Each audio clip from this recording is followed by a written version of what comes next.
sekolah khusus negeri di kantor yang diberikan pengarahan oleh kita.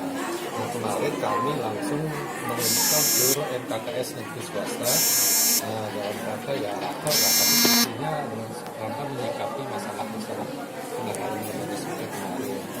Nah, yang terpenting kami tekankan di situ bahwa setiap ada sekolah itu wali kelas, kalau untuk tingkat SMP, wali kelas dan guru BK itu selalu ada jadwal yang rutin tatap muka dengan siswa. Oh, oke. Wali kelas itu kan tidak hanya pendidikan akademiknya aja ya, akhlaknya seperti apa, etikanya itu guru BK, termasuk guru BK. Jadi ada pertemuan. Kalau untuk tingkat SD, kami juga sudah kumpulkan semua K3S, kemarin kami kumpulkan. Ya, ini kami menangkap kalau seandainya anak-anak kelas 5, kelas 6 itu kan seumur ya dengan SMP ya. Bisa aja terjadi juga di SD ya untuk 5-6 tahun. Jadi karena di SD di wali kelas, ya kan wali kelas ya, gurunya jadi wali kelas. Nah, jadi wali kelas itu setiap hari itu harus disidak ini kebersihan anak-anak tersebut.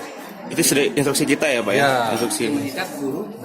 Gurunya, siswanya itu bisa disidak oleh guru ya? Ya, dilihat ya. Dilihat misalnya kukunya.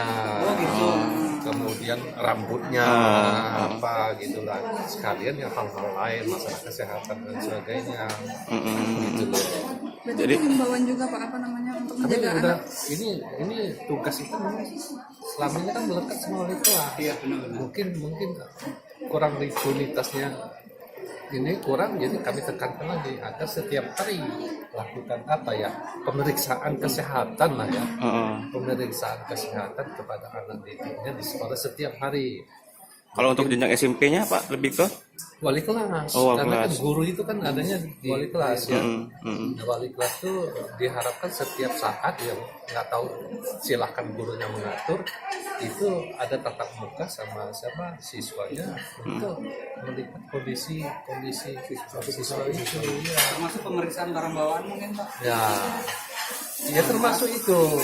Nah kemudian karena ini kemarin masalah itu diakibat masalah ini saya tangan akibat apa? Challenge YouTube Pak ya? Medsos. Jadi kami mungkin akan buat surat edaran untuk semua anak sekolah SD dan SMP tidak boleh membawa HP yang berkamera. Mulai kapan tuh Pak? Lagi di konsep surat. Oh, berarti itu sudah instruksi ya Pak ya? Iya. Oh, kita melihatnya miris.